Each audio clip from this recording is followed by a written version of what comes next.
oui ma fi ko jàpp ni nag baax na fi ko jàpp ni baax na mooy ñamala kaay wi sa alors fi ko jàpp ni baax na mënoo boole sañse bu rafet def sa blanc na sa bëgg ñëw di xuloo bi vraiment. Alors Moustapha, sur les propos de Pape Malick Ndour, est-ce que c'est aussi grave qu'on le pense? Bon, sëñ Moustapha, xam nga Jean-Paul Sartre dafa wax ci l'existentialisme est un humanisme wax bu am solo mu ne pour ñu xam déterminer le bien wala du mal da ngay poser wu benn question bu simple bu nit di def dara est-ce que bu ko société bi yëpp doon def day tax humanité bi avancer wala mu régresser donc pour revenir ci sa question boobu damay retourner question bi lii Pape Malick Ndour wax ci benn manifestation politique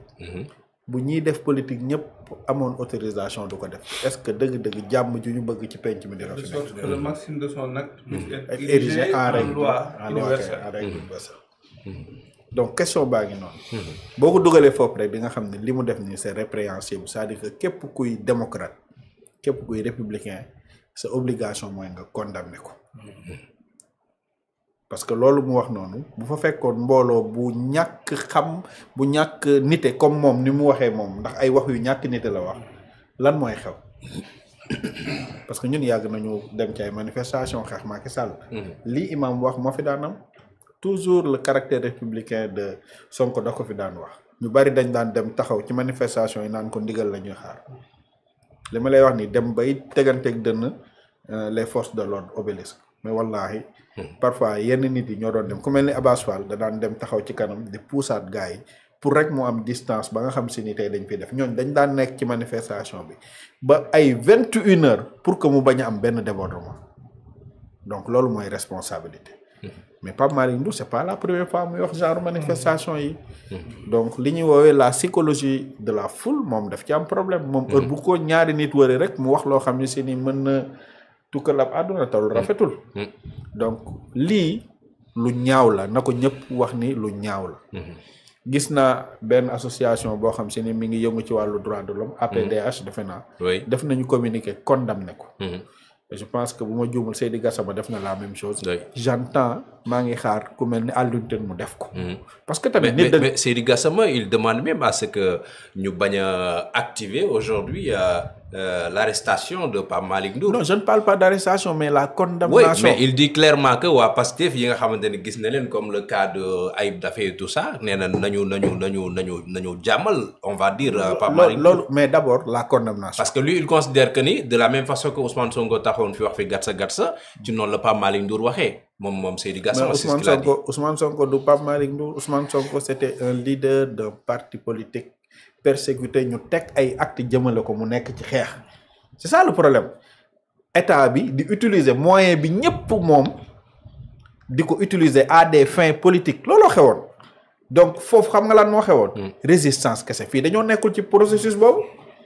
parce que Ousmane Sonko lii fi Pape Malick Ndour defee li mu def nii marché boobu noonu amoon na benn instant parce que amu ko woon droit def ci réew mi dañu waxante dëgg te pourtant ñoom non seulement autorisé nañ leen ne serait-ce que ci week-end boobu 2 marches yoo xam si ni waa opposition beeku bon ñoo lànk du ma considérer opposition mais ay discours politique moo fa amoon mën nañ ci ñëwaat mais vendredi ak samedi mais ak lu mënti xew dama xamul déclaration bi lan moo ko fa jar déjà manifestation bi ce n'est pas une manifestation propre de l'APR ñoom Farba lañ doon ñaan pour ñu génne ko pour man discours yi ci loolu la waroon tourner mais quand cela ne tient li mu def nii c'est très grave très grave. Mais est-ce que le PASTEF est mieux placé pour faire la leçon à Pape Malick Ndour? Mais c'est pas le PASTEF, c'est l'État. Voilà le problème. Oui, mais et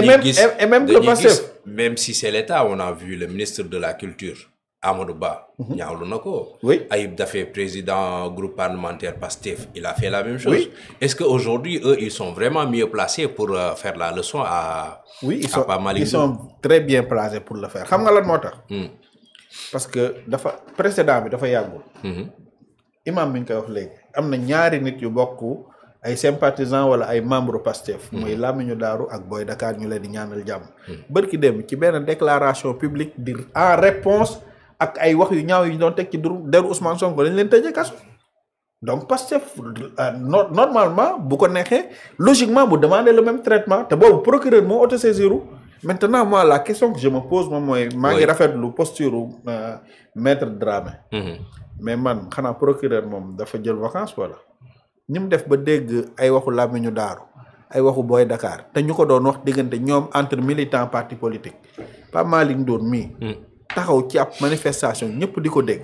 mu wax ko ay militants parti politique mais contre un état la ko wax ba pare bu autosaisirul man damay gëm ni justice bi traitement bi muy réserver patriotes yi réserver lu ko ñi nga xam si ni ñoom ñoo nekk dans l'opposition te bu boobaa nag day doon rupture d'égalité devant la loi te li Pape Malick Ndour wax boo xam si ni wax bu jéggi dayoo la maintenant comme ni gars yi di def pour man bu ñu dugg ci piège boobu